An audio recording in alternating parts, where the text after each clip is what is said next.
Alors bonjour, je suis Marine Prodon, journaliste pour le journal La Semaine.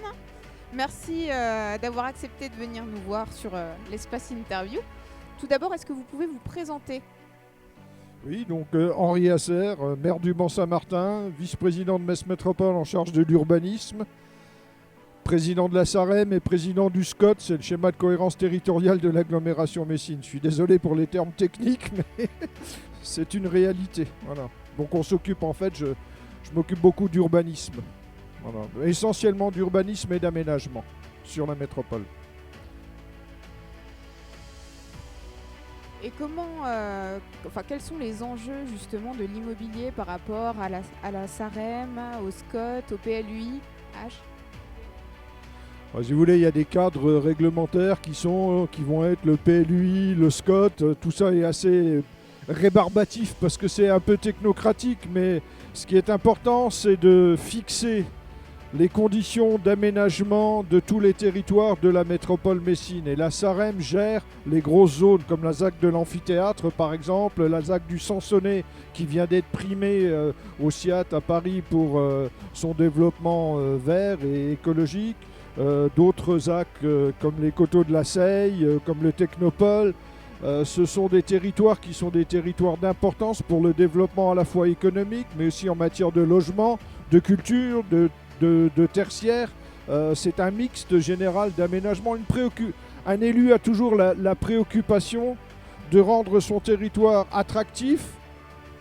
Donc, pour qu'il soit attractif, il faut qu'il soit aménageable et aménagé. Et c'est l'aménagement qui est au cœur de mes préoccupations, puisque je suis en charge à la fois du plan local d'urbanisme intercommunal. Je préside aux destinées de la SAREM, c'est-à-dire être au service des collectivités pour aménager leur territoire, faire en sorte que tous ceux qui vont arriver à Metz ou tous ceux qui veulent déménager à Metz puissent trouver des logements ou des maisons qui leur conviennent et que les entreprises puissent trouver les terrains ou les bâtiments qui leur permettent d'exercer leurs activités, de créer de la valeur ajoutée et de faire en sorte que globalement on vive bien sur ce territoire, ce qui est la moindre des choses, parce que c'est un beau territoire. Alors, attendez, c'est pas terminé. Donc vous faites partie, vous intervenez sur cette 3e édition des Assises de l'immobilier. En quoi c'est important pour Metz d'accueillir un tel événement pour son rayonnement, pour le territoire?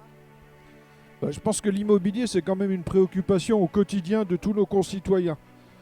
C'est extrêmement important. Un territoire sans immobilier dynamique, un territoire qui meurt, on le voit bien avec les régions plus rurales, plus éloignées des métropoles. Pour une métropole, c'est un enjeu essentiel. Organiser un salon comme ça à Metz, c'est faire... c'est travailler pour la notoriété de notre métropole.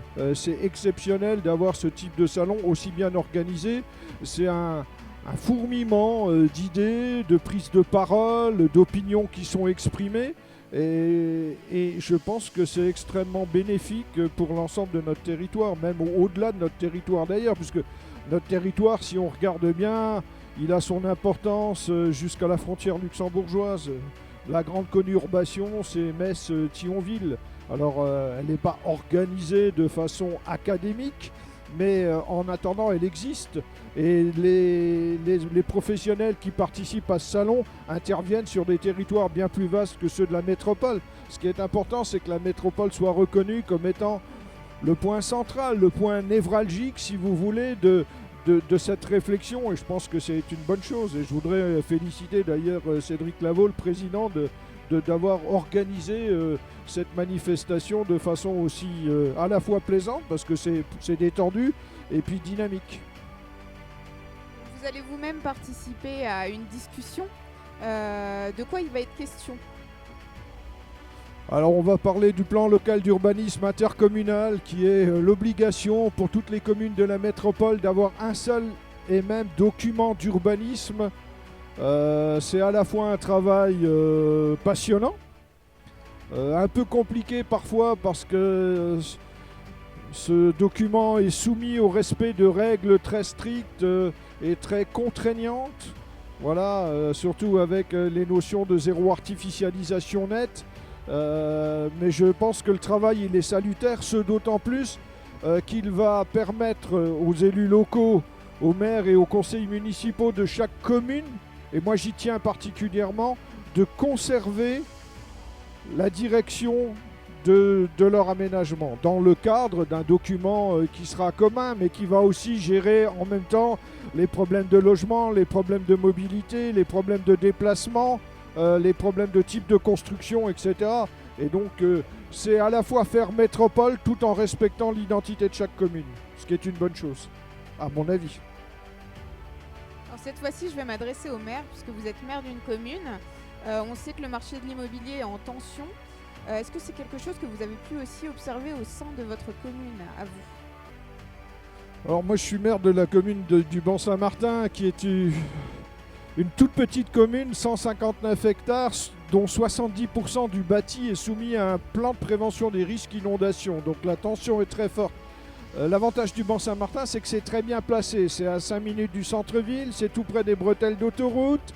Et lorsque je regarde la durée moyenne de transactions sur un immeuble qui varie entre 12 et 24 heures, je me dis qu'effectivement il y a une tension sur ce marché, j'en suis bien conscient. Ce d'autant plus que notre banque communale est petit, contraint, et que donc il y a peu d'espace et peu de biens à vendre. Voilà, alors c'est à la fois bien et pas bien, c'est une réalité, moi je fais avec, comme tous mes collègues on fait avec, et puis c'est tout, il n'y a pas de jugement à porter, c'est le poids de l'histoire, c'est comme ça. Mais le Ban-Saint-Martin se porte bien. Merci beaucoup.